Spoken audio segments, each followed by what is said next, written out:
Hi, my name is Rochelle, and you're watching or listening to BoxBox F1 Pod. Welcome to the Italian Grand Prix episode. I am so excited to talk all things Monza, Charles, the Tifosi, Italy, I feel like the more I cry during a race, the more I want to talk about it, but also the harder it is to talk about.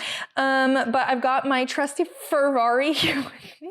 And I'm also drinking a limoncello spritz. And let me walk you through that. The limoncello is sort of the sweet and sour emotions that come with being a Ferrari fan. I've got the champagne and the sparkling water, which represents the tears of the Tifosi.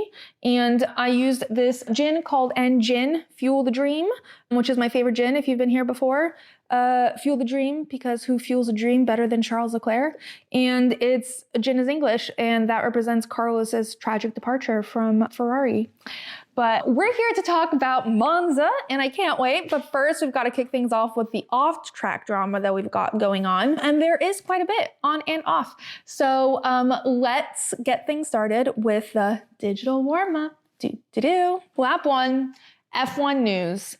Williams. Okay, so Logan has been replaced by a guy called Franco. The number of Logan edits I saw to Noah Khan's You're Gonna Go Far song with it just hit a little extra hard where it was like, so pack up your car, da-da-da-da-da.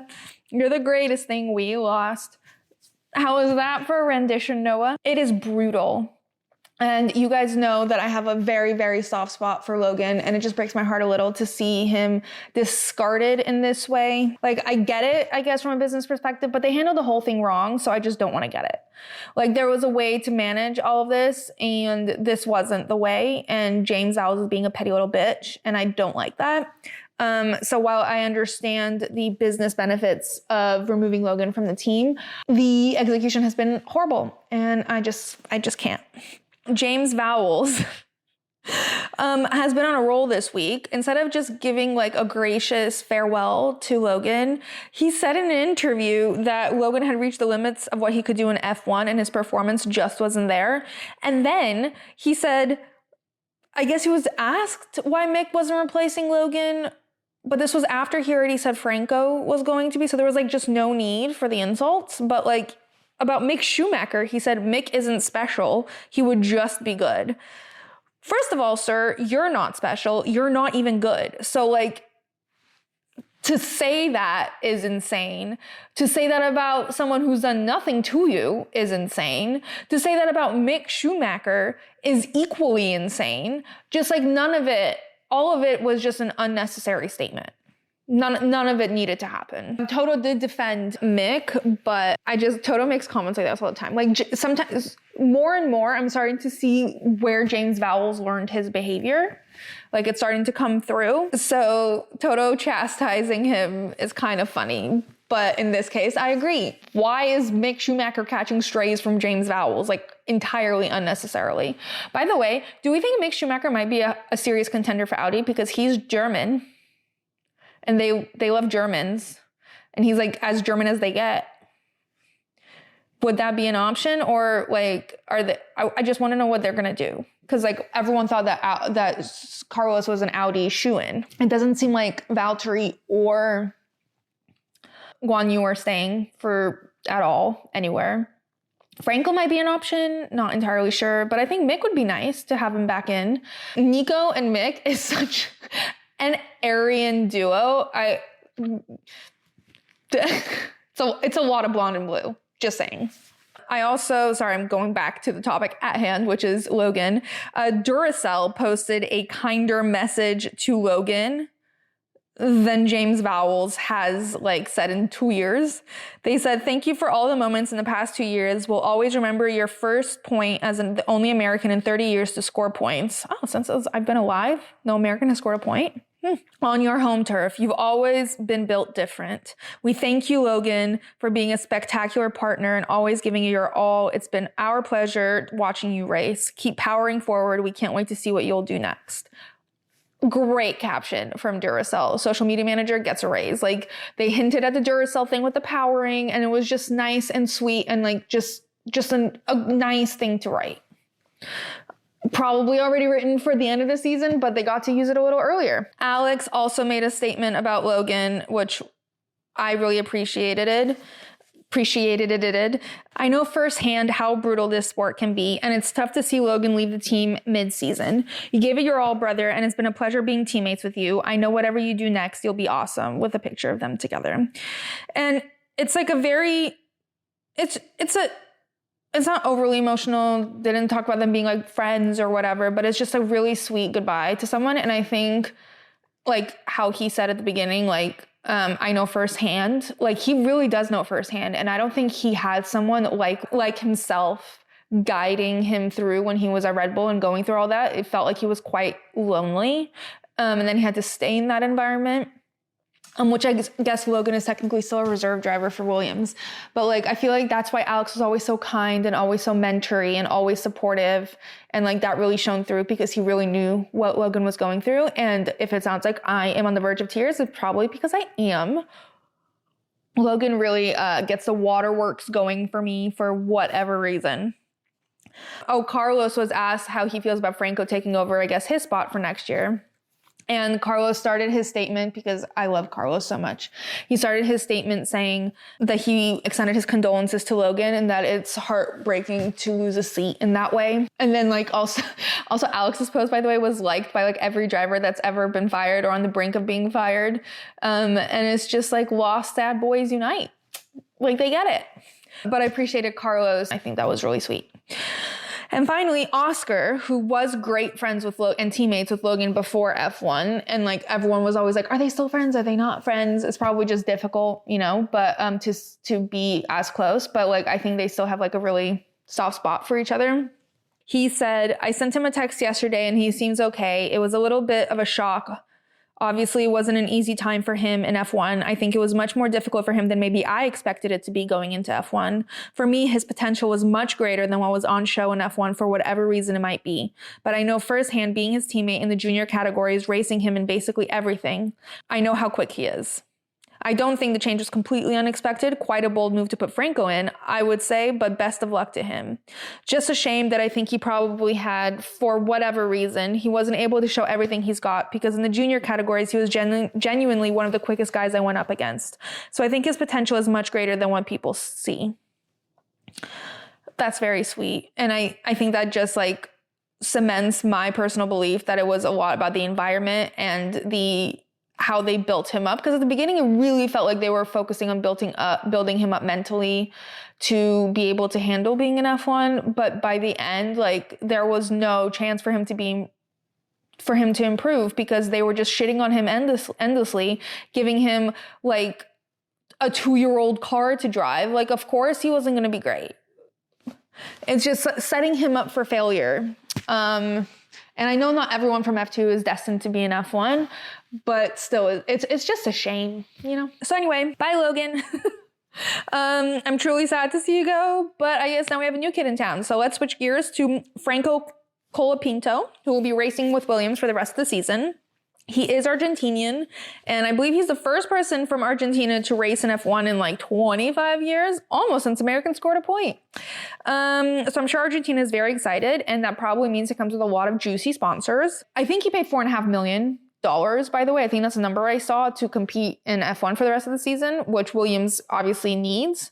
And he's put his money where his mouth is. He finished P12 today, which is amazing for his first time in F1. But I think I can't remember who it was, but they were basically like saying like, let's slow our roll. Monza is not really where we want to test people. Like Baku's coming up, see how he does there. Monza is like not the craziest race for him to do well in. And I think this wasn't Nick DeVries thrown into Monza as well. And everyone was like, oh my God, he's amazing. And then he like flunked out. But Franco does seem to have a history of this sort of promotion format. So he was in F3, and halfway through F3, he was promoted up to F2 to replace another driver. Sound familiar? And that was 2023. So he stayed on with that team into 2024.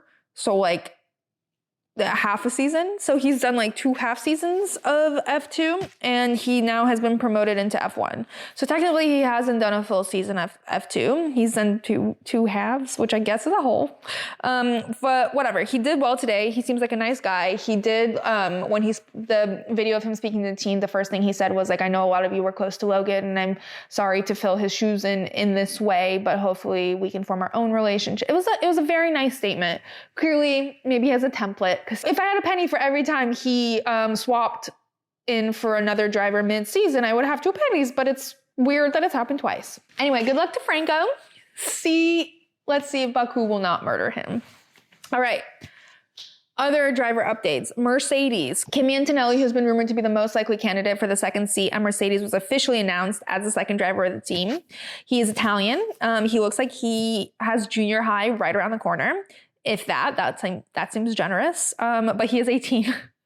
He looks younger, but he's 18. He's a very cute kid, very angelic looking. He's got like these little curls and he's got this little baby face and it's so cute. He actually was Lewis's grid kid like 10 years ago, and the picture is so cute of them standing together.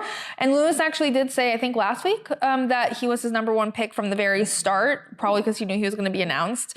I'm not entirely sure what the reasoning is behind putting a literal child into F1, especially into one of the top teams, like so fast. He bypassed F3 actually and went straight into F2 this year. He hasn't even done a full year of F2 yet. He's actually teammates with Ollie Berman, which kind of makes me chuckle and makes me wonder if any teams looked anywhere beyond that one team, because Ollie and Kimi seem to be the only F2 drivers who have a shot in F1 next year. Anyways, this weekend in Monza, he was put into George's car during FP2, I think it was FP2, and literally immediately crashed it. Like 10 minutes later, after he crashed the car, they announced that he was going to be their official driver, which is kind of comical. Not that his performance in FP2 should have dictated whether he got the seat or not. I'm sure that was decided way before. It's just funny timing. They maybe should have waited for announcement before he crashed. I don't know. It just was funny. They appeared on my newsfeed like one after the other. Kimi Antonelli crashes George Russell's car in FP2. Kimi Antonelli announced as replacement for Lewis Hamilton for 2025. By the way, there are so many funny memes that came from that. One, George watching him crash his car and like his face like drop. I don't know if that clip is actually from him watching him crash his car, but his face literally drops. And also, he seems to have a very close relationship to Toto already, which it's very like fatherly, you know, like he's a child. He's basically Jack's age. His son's name is Jack, right? Jack Wolf. Right? But there's like a lot of clips of them hugging and Toto looking lovingly down at him. And all the memes are basically like poor George Russell slaved away at Williams, promising to be like the golden boy at Mercedes.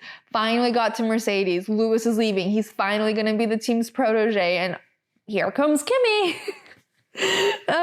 Poor George Russell. But another funny thing that came from this replacement is that when Toto announced it, he said that he knew from the very start, like from the moment Lewis, actually he said 5 minutes after Lewis announced that he was going to Ferrari, he knew that he was going to pick Kimi, which is funny because like, was he just fucking with us this entire season? Like all of those rumors about him wanting Max and like all of those rumors of him like chasing after him and meeting with him and yada, yada, yada. Like, what if Max had agreed?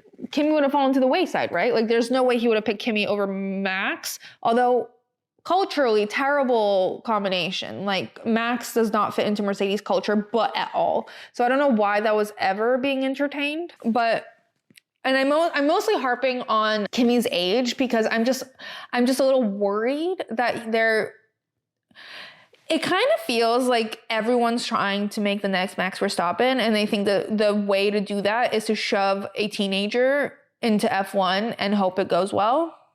And that's not...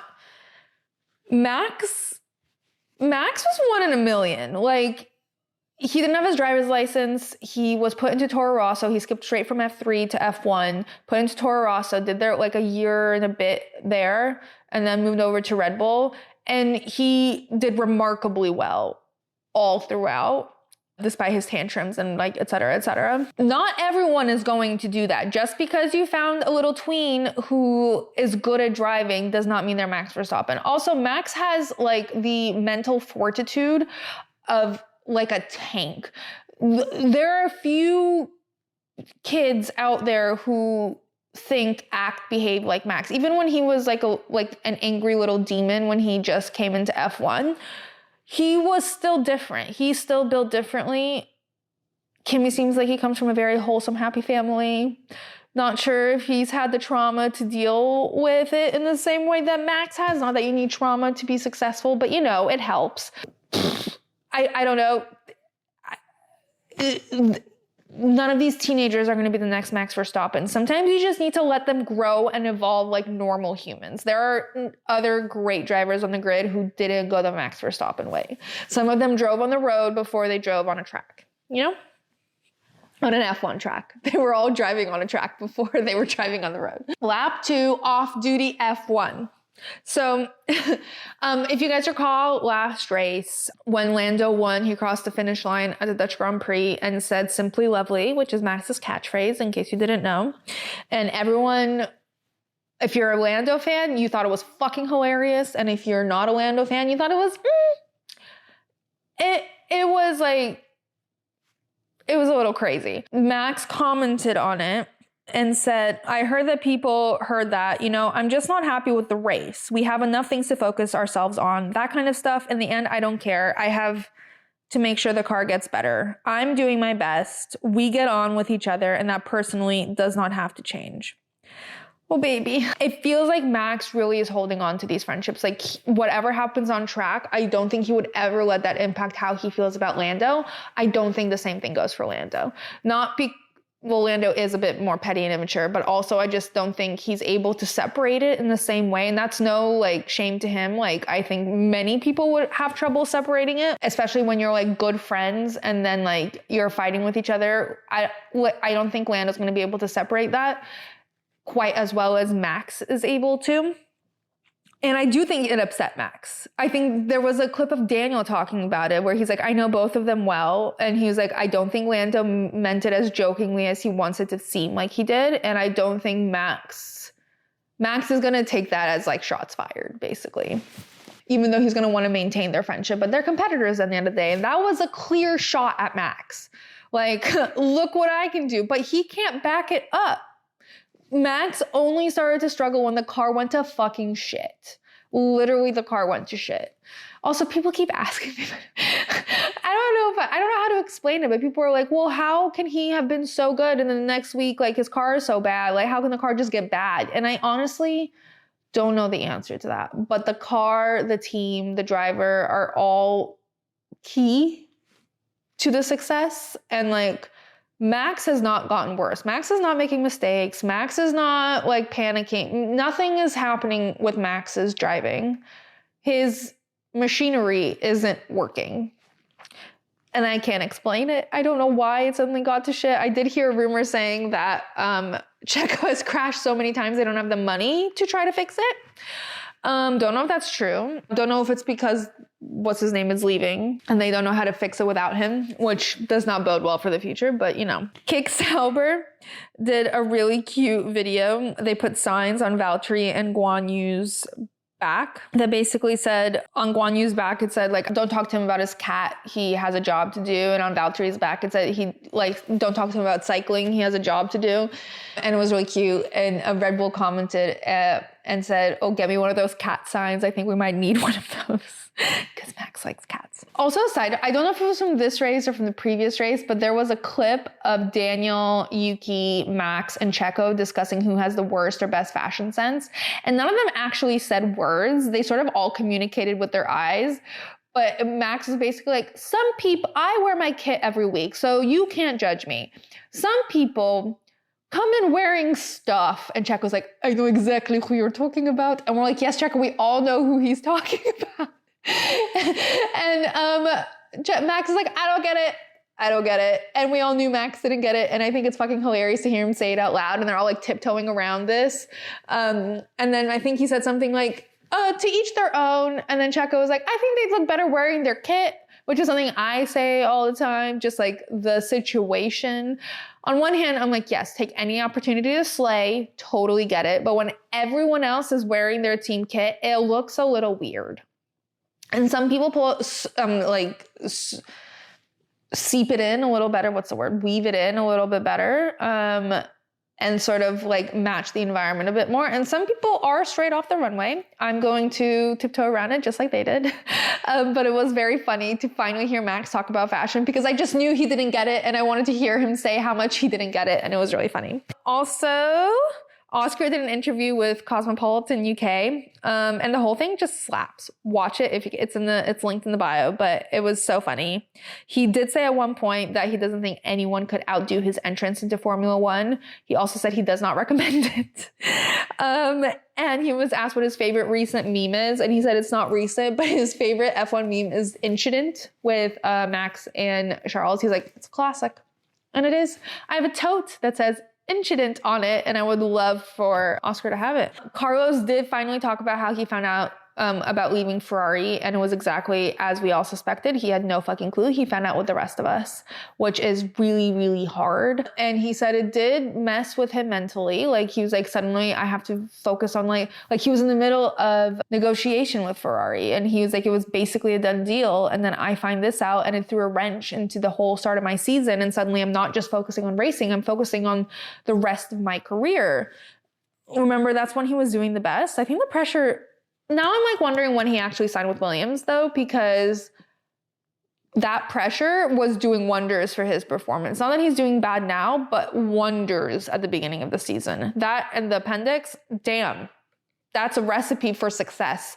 Make everyone like at risk for their job and having surgery on a weekly basis, and we're gonna get amazing performances. That wasn't literal. Okay.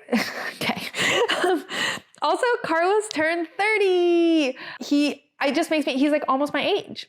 He's a little younger, but he's like in my class. He would have been in my class.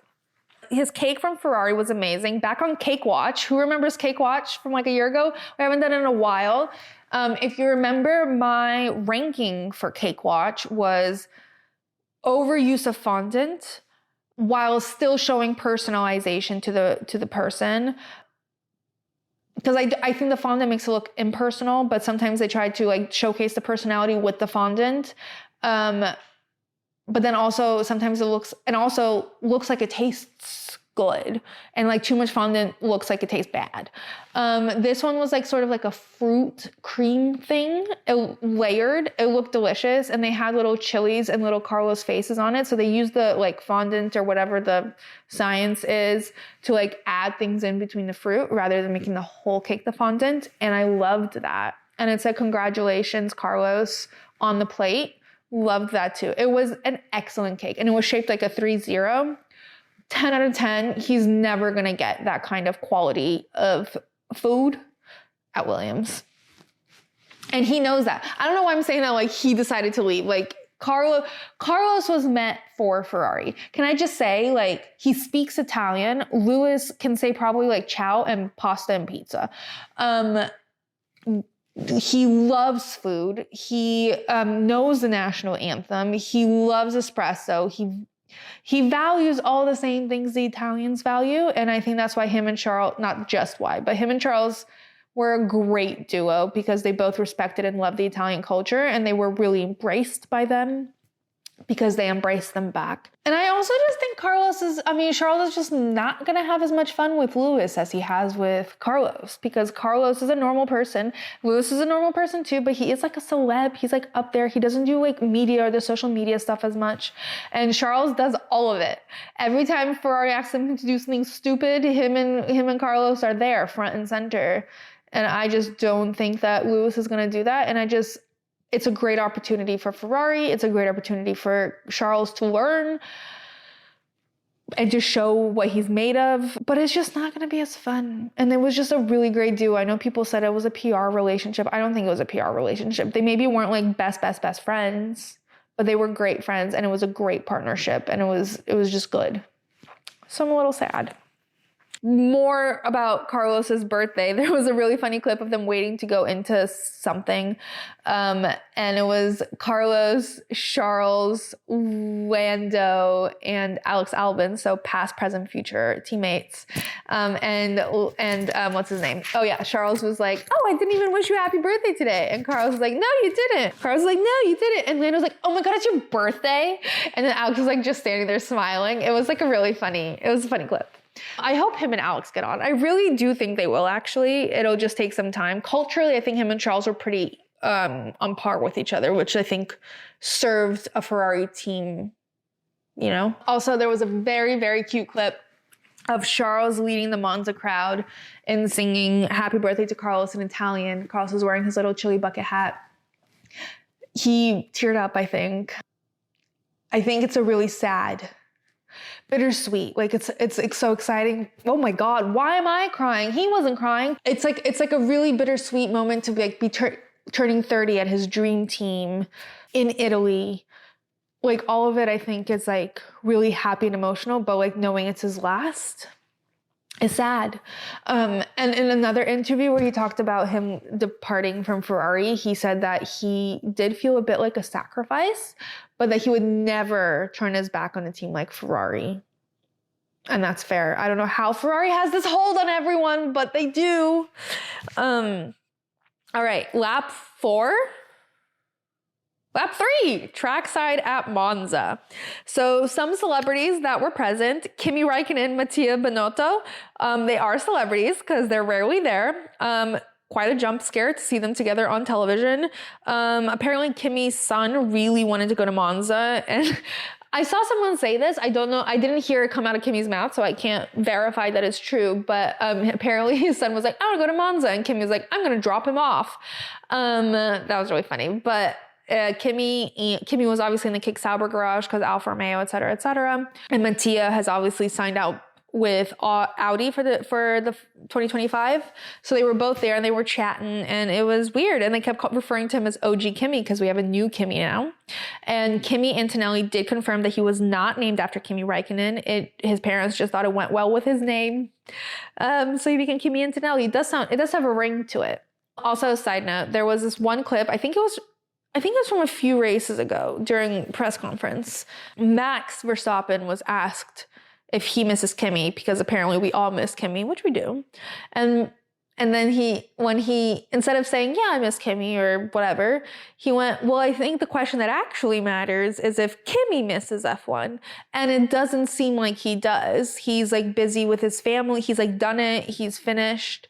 Now he's busy with his family. And I know he's at the karting track all the time with his son, raising the next generation of Räikkönens. And that's really all that matters. And I just love that response. Like, how is Max so grounded with work-life balance ingrained in him? Like, it's actually a great response. Like, who the fuck cares if I miss Kimi? Kimi doesn't want to be here. Louis Tomlinson was there from One Direction. Somehow, Brundle was really keyed into pop culture and knew that the question to ask Louis Tomlinson was whether he had already gotten Oasis tickets. And the answer was no. He queued and he queued and he queued and he didn't get them. Poor Louis Tomlinson. But also he's friends with them, so I don't think I don't know why he bothered queuing. He can just text them. I also saw a clip. Before I move on from One Direction, everyone was saying that like Charles's win, because he was in the Ferrari garage, was saying that Charles's win was clearly One Direction magic. I'm not going to argue with it. And finally, Carlos Alcaraz was there. I saw no evidence of that other than like a post on Instagram of him in the Alpine garage. Don't know if that was bullshit though, because he wasn't on TV, and I feel like they really would have talked about Carlos being there.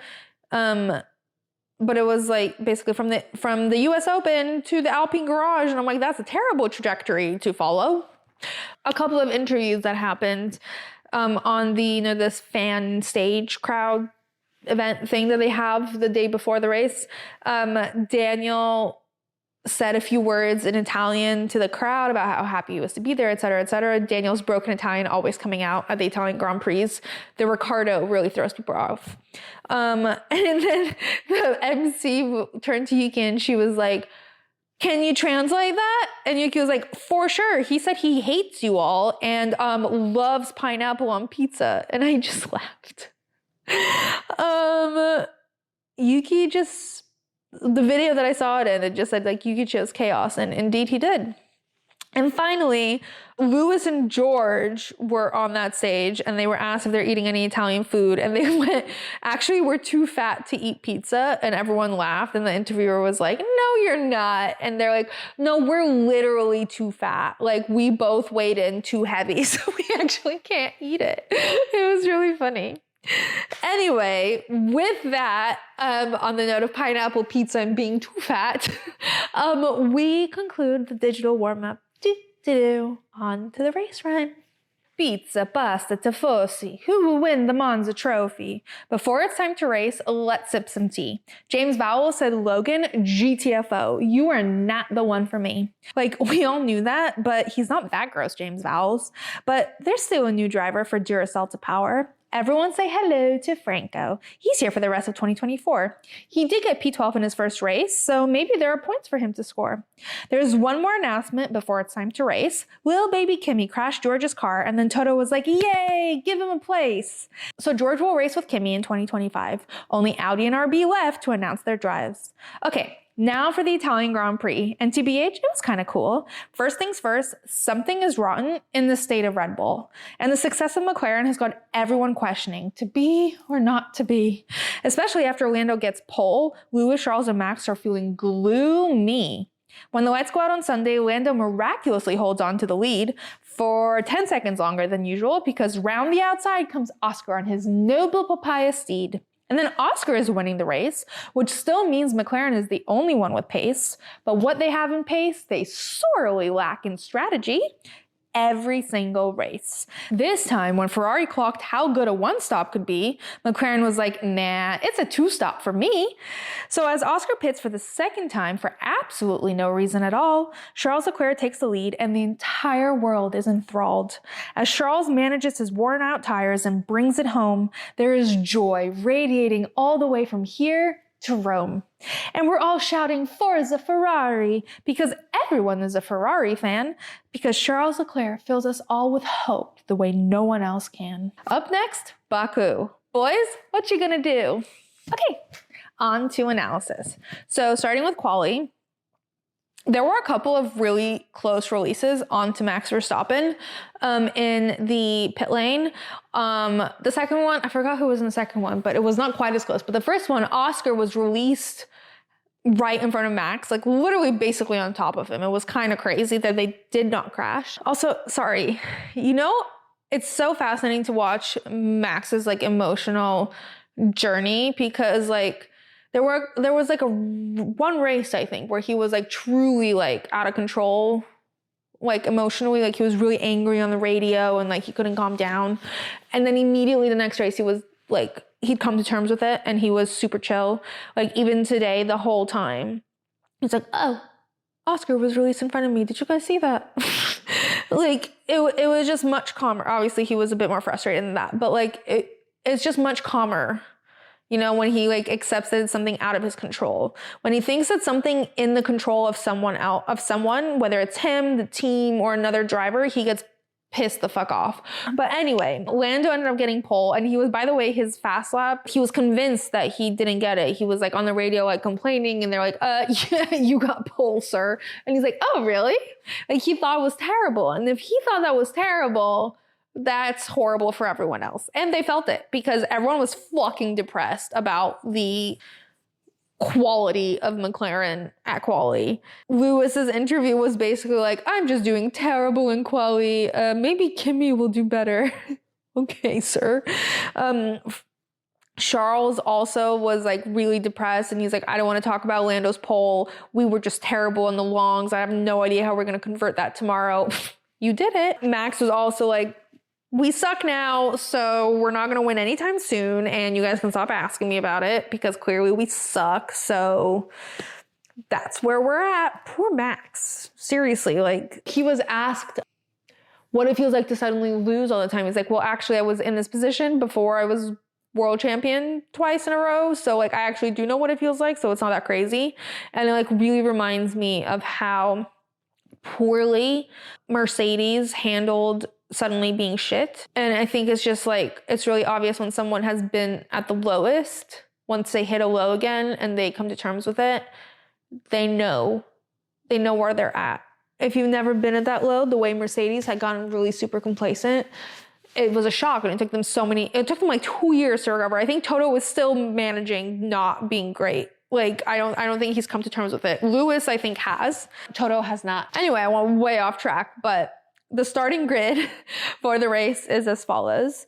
Lando, Oscar, George, Charles, Carlos, Lewis, Max, Checo, Alex, Nico, Alonso, Ricardo, Kevin, Gasly, Ocon, Yuki, Stroll, Argentinian guy, Franco, Bottas, and Guan Yu. Let's get on with the race.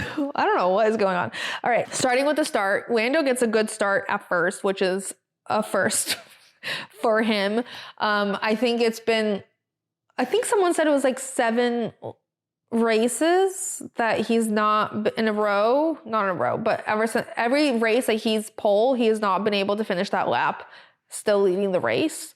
But he got off still leading the race, so we all had hope, I think including Lando. And then halfway through lap 1, it was like Oscar and George were sort of in a battle, but then George locked up and goes off track and re-enters later. He had to give some spots back, I think. But like, just as the commentators are complimenting the McLarens on being fair and supporting each other through the start, Oscar overtakes Lando round the outside in one of the most wild, insanely well executed moves I've seen all year, I think. All year, and just in general, I think it's going to go down as one of a great overtake in F1 history. He zooms around him on the outside. Literally, he left enough space for Lando, but if anyone had braked at a different time, it could have gone so badly.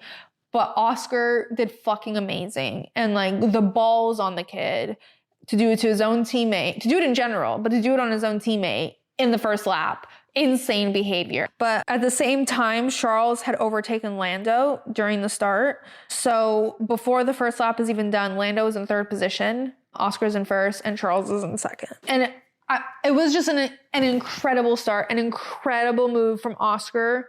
Oscar and Charles both had great starts. I'm sorry, I'm just really not over it, and I'm going to talk about it now. So moving on to McLaren, I'm going to start with Oscar. So that move, people keep discussing.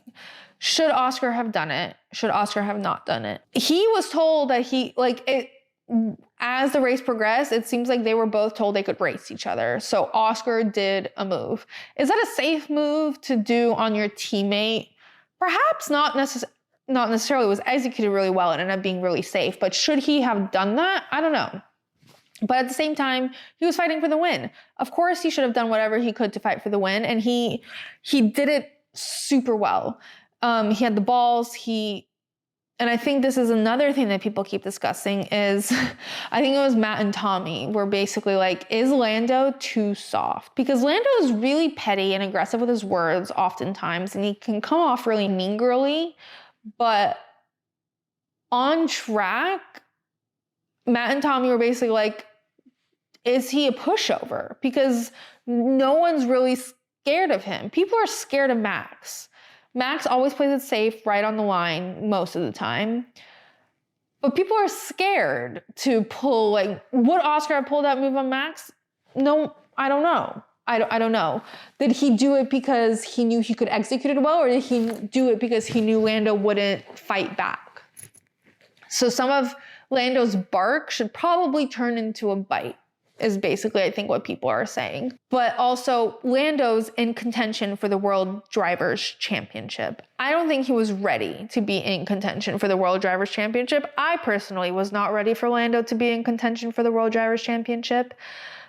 I don't know if he's mentally ready. He also was raised in a very healthy, happy household. I don't know if he's ready to go toe-to-toe with Max Verstappen. He clearly, I think his ego might sometimes get the better of him. For example, last week when he said simply lovely, when he crossed the Dutch finish line.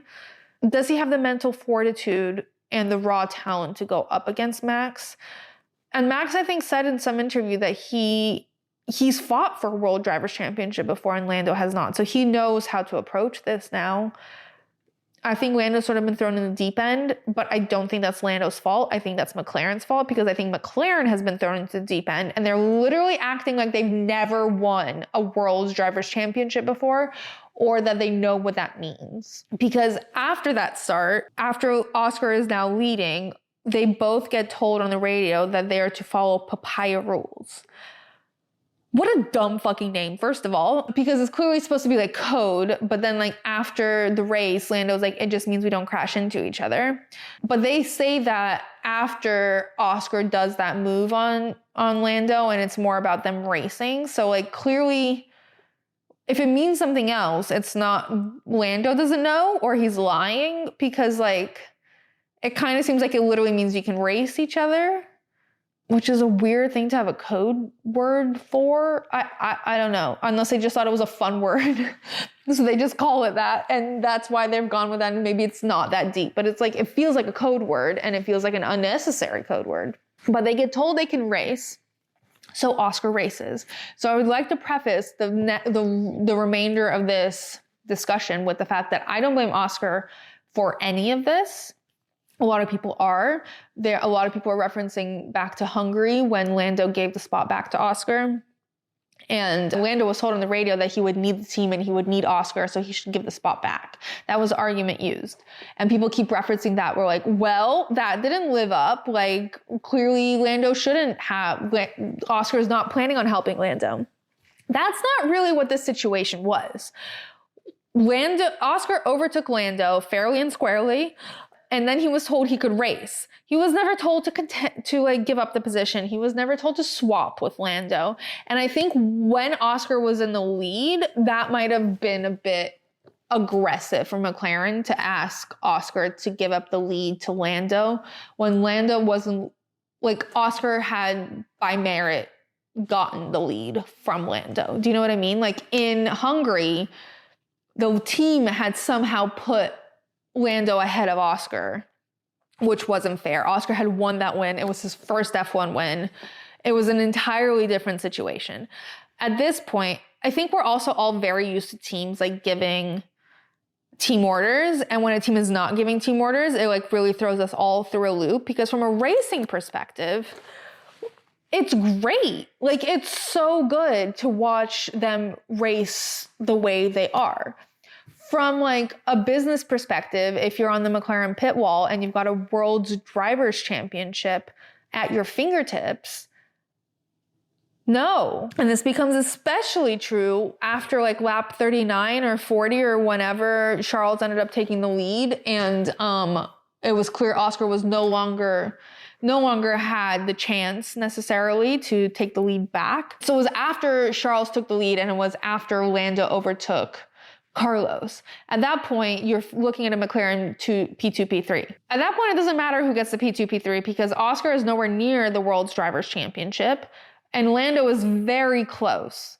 So at that point, enacting team orders would make a lot of sense. And so everyone was very confused why they did not. Will Buxton went on a giant rant about how, like, he doesn't know if it's because Mark Webber hated being P2, and so he put into Oscar's contract that he can never be a D2 driver, and that seems a bit over excessive, but it is like vocalizing what a lot of people are confused about, which is why there is no like priority for Lando, who is by, like, you don't have to have a D1 and D2, but by default, Lando is leading. He's 45 points ahead of Oscar, and however many points behind Max. Oscar has no chance of catching Max. And so, like, a lot of people are like, do they care about the World Drivers' Championship? And it's not they probably want to avoid a situation where they create like doubts and like a mental barrier for a driver to succeed. But swapping P2, P3 is not gonna make Oscar uncomfortable. So like, why not? I don't think they should have enacted it when Oscar was leading, but at the point when it's P2, P3, I think that they really should have, because that's like a few extra points that Lando could have used to catch up to Max, you know? And at this point, it almost feels like they're giving it to Max, who finished like P6. And so he has like no shot of getting there to the front. And unless something changes in the next few races, unless McLaren is optimizing the chance they have, Max is going to win by default when he could have easily not won. And it's just weird. It's just weird. Nico Rosberg also questioned Zach Brown and was like, what the fuck are these papaya rules? And why aren't the papaya rules team orders? Like, why aren't you just giving team orders? Because like, isn't it time? There's 8 races left at this point. There were 9 with Monza, but like, you should be optimizing every fucking point you can get, because next week Max might finish P2 or P1 and then Lando's fucked. You know, like, it's just, do I think it's insane that Lando is somehow now might win a World Drivers' Championship before so many other people that I think should? 100%. But this is the position he's in. And for Zach Brown and for that entire McLaren team not to make the most of that is weird. And if it's going to fuck with anyone's self-esteem and mental fortitude, I don't know what the word I'm looking for is, but like, it's going to be Lando's, because he feels like his team doesn't support him. Anyway, arguing that part can go on forever, but where McLaren like also fucked up is the strategy in the actual race, which was to do a 2-stop strategy. And from what I understand, most teams didn't think it was going to be a 2-stop strategy, but the tires were really, really graining during this race. So it ended up being a 2-stop strategy for a lot of people, but it doesn't necessarily mean everyone needed it. Oscar, for example, seemed like he probably could have gone to the end without pitting a second time. And pitting the second time cost him 26 seconds. And I think he was like 20 seconds behind Charles when he left after his second pit stop. And that fucked him over, because Charles ended up figuring out how to manage his tires. And Oscar was struggling. And he lost so many seconds. And it's frustrating. Lando, I think, was struggling a lot more with the graining of his tires. So perhaps a 2-stop strategy did make sense for him. But it did seem to screw Oscar over. And I think a lot of teams sort of like pivoted to a 2-stop strategy when they initially intended for a 1-stop strategy. But it kind of seems like McLaren went into this race aiming for a 2-stop strategy. Don't know why they would go into this aiming for a 2-stop strategy. But the tires were like really struggling. I don't know if it needs I forgot who it was, said that the track might need resurfacing or something. And then it was like all the tires, everyone's left front tire or something was really struggling. And it's weird for it to be consistent across teams. But anyway, that strategy really screwed them over. They potentially could have had a win had they not gone with the 2-stop, specifically for Oscar. And it's then at that point that the first part that we had just talked about comes into play. So if they gone with the 2-stop strategy, both of their drivers are P2, P3, then they put the Drivers' Championship as a priority, not Oscar's win. Ferrari decided to do the 1-stop strategy for both Carlos and Charles. And somehow, some way, Charles nursed those tires all the way to the end from like lap 39. Carlos struggled a bit more. I really wanted him to get a podium. It was his 30th birthday, his last race with Ferrari in Monza. I really, really wanted him to get this one, but alas, they both have graining tires, but the McLaren has more pace. And so Carlos did as much as he could. There was a really funny, so the Italian commentary for the race is always like, brings tears to my eyes. It's so emotional. It's so like dramatic. It's so good. But like the translation of it was like, it was like as Charles is nearing the finish line and it's like all of these like floral like vocabulary, and it's like beautiful, and then it's like, and with the support of ordinary Carlos. Carlos did defend against the McLarens for a while. He did slow them down quite a bit, even though Lando ended up overtaking him. He did his part, but the translation of being ordinary Carlos, and it was kind of funny. But I did want him on the podium, and I'm really sad he didn't end up on there. But yeah, anyway, my favorite quote from Charles was, at one point his engineer gets on the radio and says brake +1, and Charles responds, "Leave me alone. If I don't do what you asked me to do the first 10 times, stop asking me." And I just love that he's being assertive on the radio. Like, take control, honey. Like, really, like, I just love it. He never would have done this with Javi. God, don't even want to talk about Javi. Bad vibes. Bad vibes. Okay, other highlights before we get into the end of the race. Red Bull. Literally, what is going on there? What is going on in the house of Red Bull? I do not understand. People who, like, I don't know, at one point, and this is like where I feel like Max has matured from that one race where he was super angry, and now he's like come to terms with the fact that the car sucks. He says, "Can people in the background please be awake? I know this is a shit position, but it's important." And GP goes, "Copy, Max." But he said it very calmly, and like I think he just like wants to maximize as much as he can. And by the way, Checo still finished like 20 seconds, 15 seconds. Too many seconds behind Max. So even now when Max is also, his car sucks. Now it's down to driver's ability, and it shows how much of this is Max's skill rather than the car. The setup is not the only thing that's making Max more successful than Checo. Checo's just worse than Max, and that's the way it is. I think I mentioned this earlier, but Franco did get P12 in this race, which is very exciting. Again, I think his abilities will show in Baku and Singapore, although that is a tough thing to ask. Those are tough races to like succeed in when it's like you've had one time in a car, like he was in Monza, and now he's going into Baku and Singapore. That's wild. A couple of issues that also happened during the race. Daniel received a 5-second penalty for forcing Nico Hülkenberg off track. And then he got another 10-second penalty for serving the first one incorrectly. A lap later, after Nico and Daniel had the issue, Nico collided with Yuki Tsunoda, earning a 10-second penalty and causing Yuki to DNF. Kevin received a 10-second penalty for causing collision with Pierre Gasly, and this collision has now brought his penalty points up to 12, and 12 is the number of points you need to be banned from a race. So Kevin has now been banned from Baku. So he will not be racing in Baku. And it's low-key hilarious because literally this entire time I thought there was absolutely no way in fucking hell that F1 is going to ban him from a race. Like, I feel like they were doing everything possible to not ban him. Maybe at this point they're like, whatever, let's just get it out of the way. Start with a clean slate in Singapore. Haas is not going to fight for him because he's not racing for them next year. They don't give a fuck. Maybe he wanted a break. Who knows? I think that this particular incident was like one of the milder incidents. He didn't actually do anything to Pierre. Pierre was able to finish the race just fine.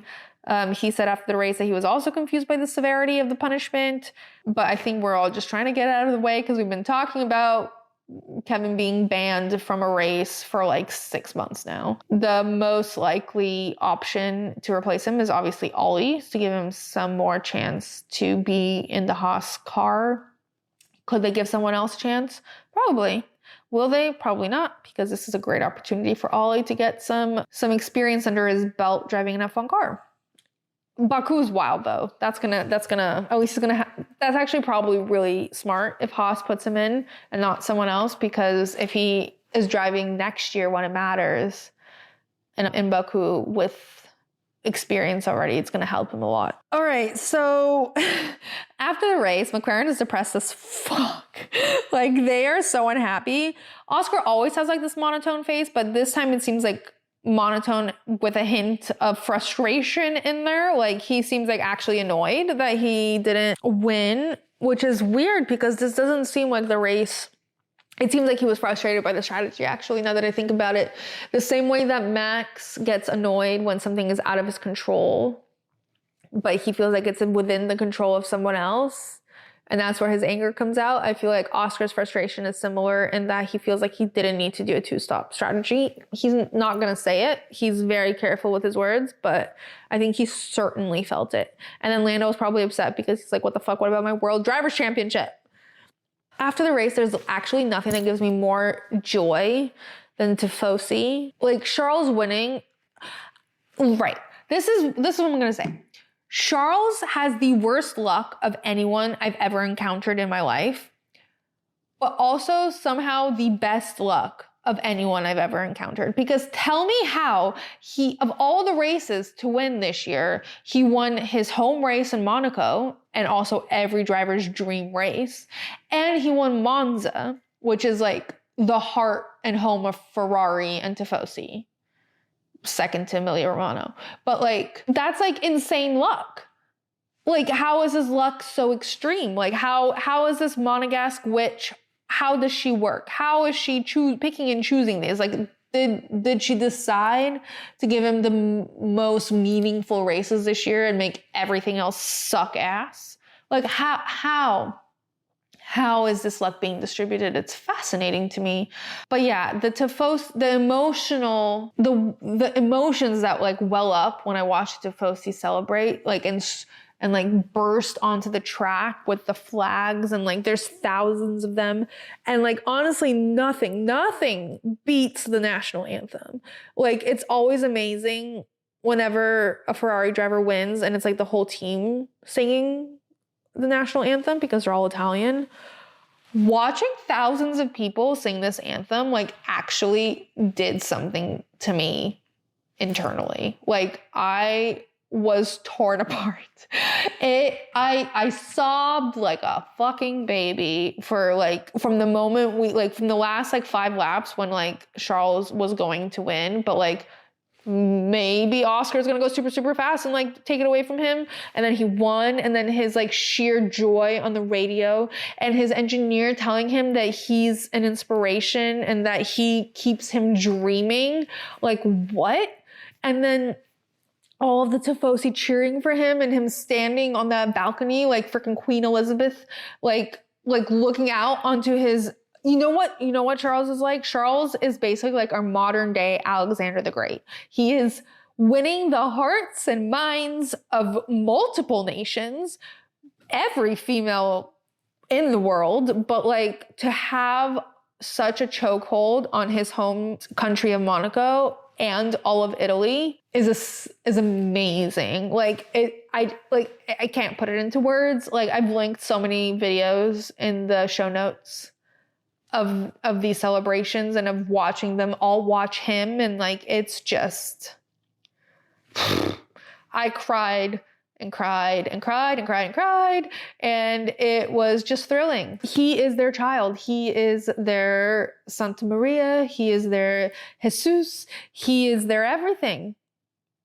And he deserves it because Charles inspires hope and just everything. And it was so happy. And then there was also the clip of him celebrating with Leo, and Leo's like looking up at him like, ah.